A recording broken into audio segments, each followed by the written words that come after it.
The video opens on a wood-paneled theatrical stage. A bearded host in a gray Nicolet college sweatshirt stands holding a cue card.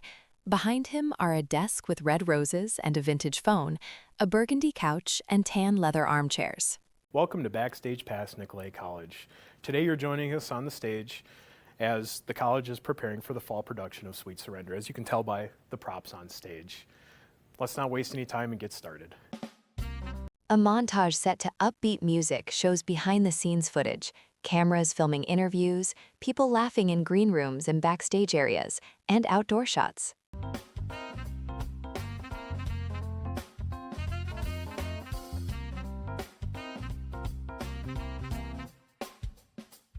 Welcome to Backstage past Nicolet College. Today we're joined by Al Javoroski. Al, why don't you introduce yourself to our listeners and what your role is here at Nicolet College? Yeah, hi. My name is Al Javoroski. I am Vice President of Innovation here at Nicolet College. So as Vice President of Innovation here at the college, this is a new role for the college. So the day-to-day is very different than what I had been used to, right? Al sits in one of the leather armchairs. He has wavy salt and pepper hair, glasses, and a goatee, and wears a dark green polo. The host sits opposite. A cap filled with paper slips rests on the side table between them. I have a lot of flexibility in this new role as we really look to help bring and foster innovation across the college. So with innovation, it's an exciting word, but it's also kind of a hard one to define because the tangibility of it is hard to measure at times. So what are some of the factors that you weigh in measuring what the innovation looks like and what you're striving for to achieve at this college? I think if you ask anyone what innovation is, you're going to find different answers, right? And the answers may even change from that same person over time. And so for us, as we look at innovation as in our context, right? Our context being a publicly funded institution of higher education, you know, innovation to us is a collective practice of identifying, developing, and implementing new ideas, new solutions, new processes. And to the measurement piece, right, we do that because our goal is to improve outcomes, to create value for our community, for our students, for our staff, and really to strengthen our ability to be adaptive and to be able to thrive. Right now, as part of the strategic leadership team, we're doing a lot of work on something called OKRs, Objectives and Key Results. And the idea there is to The view shifts to behind the host, showing Al on the camera's display screen. really help us define what those measurements will look like. So personally, as a student, the idea that the college has put the resources and energy into this innovation is very exciting to me because change is usually challenged, you know, but it seems like here the innovation and the change is embraced and accepted, and I think it's just a really cool thing that you're working on, that your role, and one that I specifically was excited to highlight in this podcast. So thank you for sharing that with us. How did you get here? How did I get here? Yeah. How did I get here? Well, I guess I'll start out like I think many people do, in that this wasn't my plan, my intent. My original intent in career was commercial architecture. So I'm fascinated by all architecture, but particularly commercial. But how did I get here? My first job out of college was at a machine shop. And I thought maybe I should become a journeyman machinist. I enjoy working with my hands. About a year and a half into it, the owner of the company came out and said that he wanted to bring computers into the machine shop. Keep in mind, this was the 80s. And so that was new. And, you know, he looked around and, well, who here knows what a computer is? And he saw me and he says, how would you like to learn computers and teach our staff? And so, you know, that really started my journey of teaching people how to be more productive at their work. And so, long story short, I went on to start teaching. I got my first full-time teaching job when I was 24 years old at a university. And teaching I taught design, but I also taught a lot of manufacturing automation, how to bring computers into the manufacturing world. And I've stuck with the higher ed theme now 35 years, I think. How I got to this role, back in 2019, I saw a position open up here at Nicolet College. So I'm originally from the Wausau area, and I saw a position at Nicolet College as the Dean of Business. And previous to that, I had served many different roles as faculty, as instructional design, as a dean. And I always thought that helping the business side of our communities was very important, and I wanted to know more about the challenges, right? When you're not directly engaged with it, you scratch your head and say, well, how hard can it be? So I did buy a small business years ago, and I continue to run a small business, so I learned firsthand there. But then I came here as Dean of Business. That was in 2019. In 2021, the opportunity arose for me to move into the Vice President of Academics position here. And so I did that. During that time, as we worked on our strategic planning and our plans for the future, our conversations with our board, the college board, revolved around continuous quality improvement and building a culture or a mindset of planning. So we thought a lot about that. How are we going to do that? How do we capitalize on that desire that our board had? Then in 2024, I believe, the opportunity arose for us to create a new position that can help guide and lead those initiatives. And so hence Vice President of Innovation was created, and I took a lateral move into that position, and here I sit today, just a year into it. Do you have a favorite spot that you like to come and, do focus work or just to clear your mind? Well, I definitely have a favorite spot, and I can tell you I haven't been there in a while, but for a while I had an office in Red Oak, out by the lake, and there's a path that goes out onto the point and a picnic table out there. And I would find myself on a somewhat regular basis just saying it's time to clear my head and think and walk out and sit at that picnic table. Sometimes read. Can also get a Wi-Fi signal out there, so sometimes I could be on my computer, but that was definitely a favorite spot of mine. I think overall, I do enjoy just walking around the campus, any of the trails, as a way to regroup and change focus. Yeah, it definitely seems to have that effect on the majority of the staff at the campus, doesn't it? It's like that recharge in the middle of the day.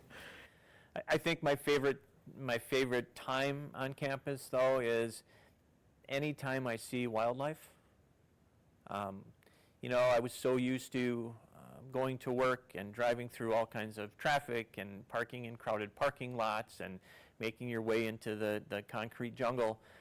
And so the drive-in, right, it changes your perspective with the trees, and then you add the wildlife to it, and I think it starts the day out right.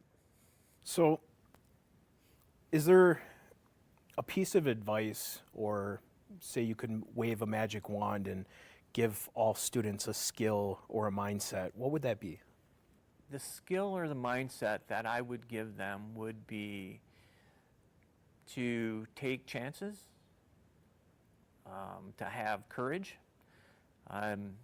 Several people here have heard me on my soapbox or my story about, why my transition from very large universities to small community colleges like Nicolet, And I've always said that innovation and creativity thrives in small communities. And so I'm here and I see the innovation and I see the creativity. I think the piece that we need more of is courage. So I think if you can get students, staff, anyone to marry more courage with their ideas, I think we can have some great success.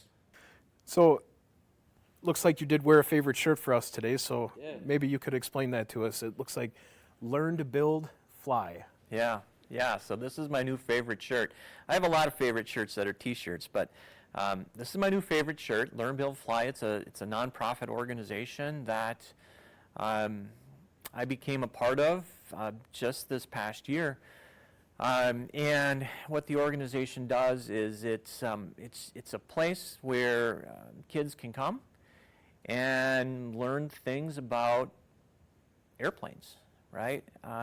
It's in the Wausau Airport. We meet every Tuesday night, and I volunteer a few hours on Tuesdays. In fact, just last night we had 5 new kids from Rhinelander down in Wausau. And it's no charge to the kids, and the kids come, many of them bring their parents, and we can engage them. I spend my time doing design work with them, doing some 3D printing. I work with them on welding and fabricating.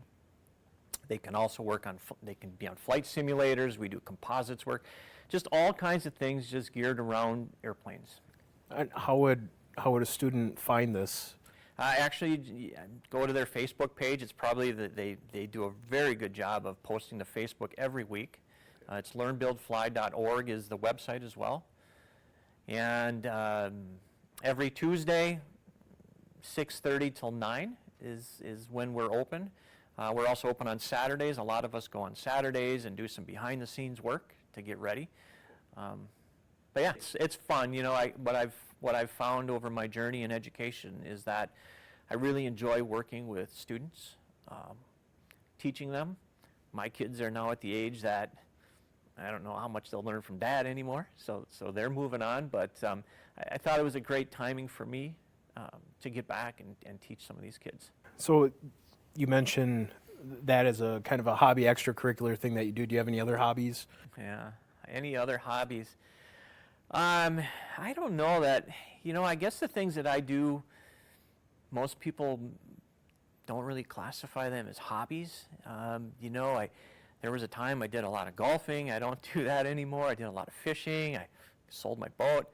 I really enjoy working. It seems weird, but to me, the satisfaction of accomplishing something is what I thrive. What I thrive on or desire. And so I guess my hobbies would be, I love building things in my workshop. I love fixing things. I love helping other people build things. So yeah, that's probably my hobby. Well, a human that loves their job never works a day in their life, right, Al? Right. All right, well, let's go on to a little rapid fire here. So, coffee or tea? Coffee. Beach or mountain vacation? Mountain all the way. Early bird or night owl? Night. Book or movie? Book. Do you have an all-time favorite book, or do you have a favorite right now? I'll say that I have a lot of books. I am one of those that loves to buy books and read the first chapter or two, and then I get distracted by the next book.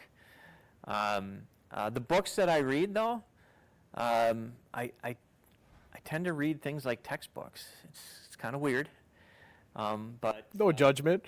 right now the textbook I'm reading is Self-Determination Theory. The book I just bought, and I see it was shipped and should be there when I get home, is Quantum Mechanics. I don't know what I'm going to do with that one, but yeah, I love reading textbooks. I guess I'm a learner at heart. So, after a long day, what would be your favorite thing to do to unwind? What do you do when you get home to, lessen the burden of the day or relieve some stress or blow off some steam? So I would say, first of all, I've always intentionally not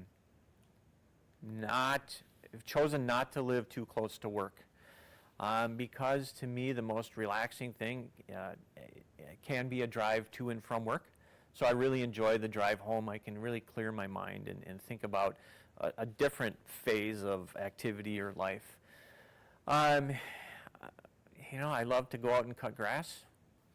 Well, Al, it's been a pleasure to have the time to sit down and talk to you and for you to take time out of your busy schedule to do this with us. Brings us to the last part here where we get to choose the next guest. The host reaches into a bag beside his chair and pulls out a plush Rudolph hat with a red nose and antlers. See, you've chosen this Rudolph hat, maybe? Can you elaborate on what dictated that choice for you? Yeah, you know, it's a pretty easy one. Hunting season's here. I enjoy my time out in the woods hunting and hunting with friends, so the deer hat just made sense. I'm not going to wear it out hunting. Yeah, well, I don't know, maybe you trick a deer. All right, so you go ahead and you can draw the next name out and go ahead and tell us who it's going to be. Al reaches into the hat, pulls out a folded slip of paper, and opens it.